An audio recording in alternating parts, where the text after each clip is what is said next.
नमस्कार, मैं हूं आपका दोस्त विजय विद्रोही। आप मुझसे जुड़ चुके हैं, इसके लिए आप सबका तहे दिल से शुक्रिया। और अगले 7-8 मिनट में आपसे जुड़े रहने की कोशिश करूंगा। तो राजस्थान में पहले चरण की वोटिंग से पहले कत्ल की रात बाकी है। और अगर कत्ल की रात में बहुत कुछ ऊपर नीचे नहीं हुआ, मनी पावर, मसल पावर, दवा दारू ड्रग्स तमाम चीजें नहीं हुई, तो नतीजे बड़े चौंकाने वाले हो सकते हैं। जनता ने मुद्दों पर वोट दिया तो नतीजे और भी ज्यादा चौंकाने वाले हो सकते हैं। तो कुल मिलाकर 12 सीटों पर चुनाव है। और मोटे तौर पर आज की तारीख में कहा जा रहा है कि सात सीटें बीजेपी की बिल्कुल पक्की हैं।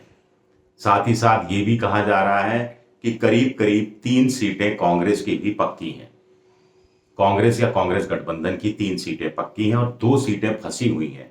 और मोटे तौर पर कहा जा रहा है कि ये फंसी हुई 2 सीटें ऐसी हैं जिसमें इस समय कांग्रेस को थोड़ा सा एज बताया जा रहा है। अब कत्ल की रात में क्या होता है कुछ कहा नहीं जा सकता। एक सर्वे भी इसको डिफेंड कर रहा है। एक बड़े चैनल का सर्वे है कि पहले चरण की 12 सीटों में से कांग्रेस गठबंधन के हिस्से में 1 नहीं, 2 नहीं, 3 सीटें आ सकती हैं। अच्छा, लेकिन इन 3 सीटों में कांग्रेस के हिस्से में 1 सीट है, गठबंधन के हिस्से में 2 सीटें हैं। तो आप समझ गए होंगे गठबंधन की कौन सी 2 सीटें हैं। नागौर की सीट हनुमान बेनीवाल को दी जा रही है और सीकर की सीट सीपीएम के अमराराम को दी जा रही है। कांग्रेस यानी करौली धौलपुर में बीएसपी से समझौता कर लेती या भरतपुर में बीएसपी से समझौता कर लेती, तो क्या 1 सीट वहां भी गठबंधन के हिस्से में चली जाती, अगर उस सर्वे के हिसाब से चला जाए तो। मोटे तौर पर देखिए, 7 सीटें बीजेपी की, 3 कांग्रेस गठबंधन की और 2 फंसी हुई सीटों में एज कांग्रेस को, ये मोटे तौर पर कहा जा रहा है। कौन कौन सी सीटें हैं बीजेपी की जो मोटे तौर पर माना जा रहा है पक्की है। अब कहने को तो कुछ भी हो सकता है, राजनीति संभावनाओं का खेल है, लेकिन जयपुर की सीट, जयपुर शहर की सीट बिल्कुल पक्की मानी जा रही है। कांग्रेस के जो उम्मीदवार हैं उनके चेहरे में की हताशा निराशा देखकर भी ये साफ साफ नजर आता है। अलवर की सीट कांग्रेस ने खुद बिगाड़ दी। भूपेंद्र यादव साफ तौर पर एच लिए हुए हैं। वहां कुछ लोग कह रहे हैं कि ललित यादव बनाम संदीप यादव बनाम डॉक्टर करण सिंह यादव बनाम भंवर जितेंद्र सिंह, ये सारे नहीं लफड़े होते और मिलकर एक उम्मीदवार खड़ा किया गया होता, आपस में बातचीत करके, आपस में विवाद सुलटाकर, तो भूपेंद्र यादव को नाको चने भी चबवाए जा सकते थे। गंगानगर की सीट बीजेपी को एच।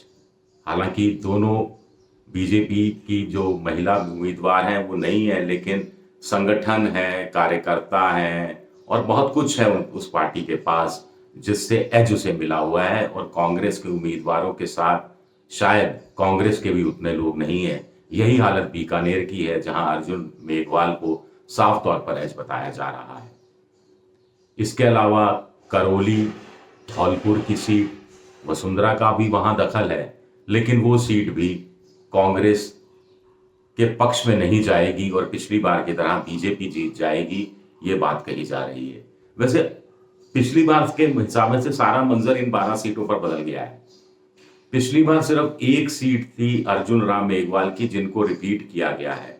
बाकी 11 की 11 सीटों पर उम्मीदवार बदल दिए गए हैं।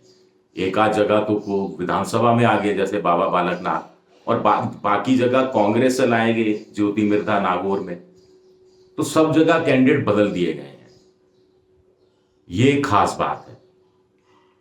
आगे चलते हैं, बीजेपी की और सीटों का हिसाब लगाने की कोशिश करते हैं। भरतपुर की सीट, भजनलाल जी की प्रतिष्ठा भी जुड़ी हुई है। वहां पर विश्वेंद्र सिंह जी की भूमिका को लेकर भी कुछ सवाल उठाए जा रहे हैं।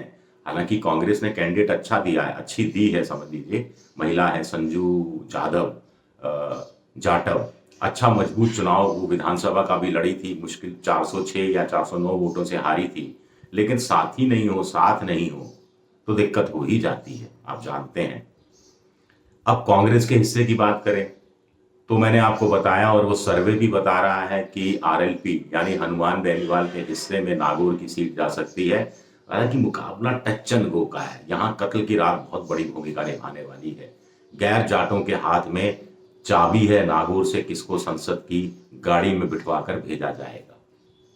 4 बार की रिवायत रही है कि वहां कैंडिडेट रिपीट नहीं होता, हो जीता हुआ उम्मीदवार वापस नहीं जीतता, लेकिन हनुमान बेनीवाल जी क्या इसको पलट देंगे।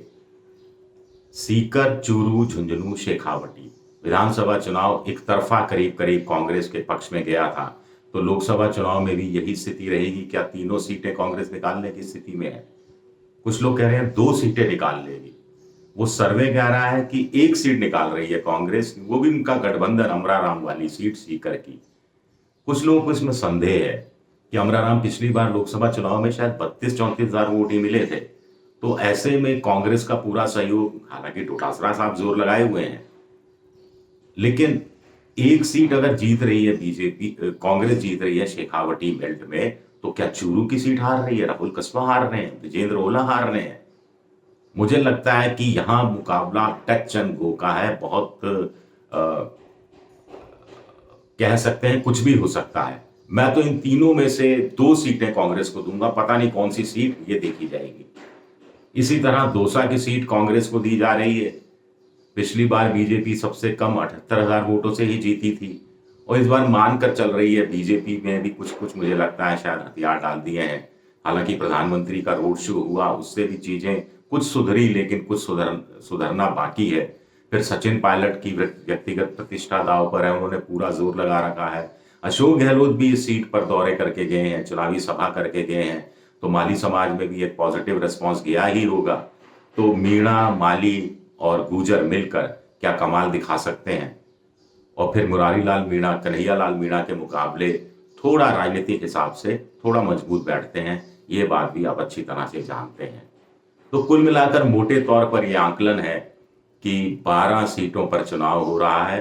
12 में से 7 सीटें बीजेपी की करीब करीब पक्की, अब मैं करीब करीब का ही नाम इस्तेमाल करूंगा, पक्की मानी जा रही है।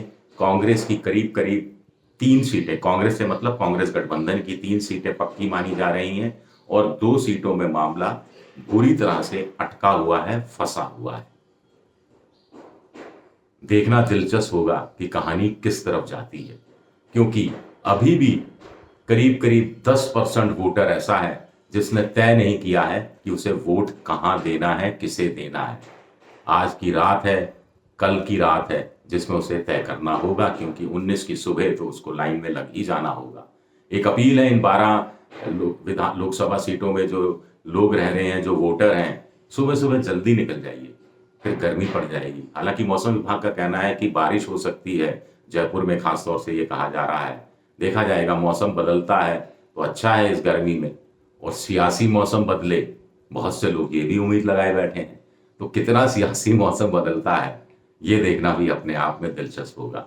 शुक्रिया, बहुत बहुत शुक्रिया मेरा ये वीडियो देखने के लिए।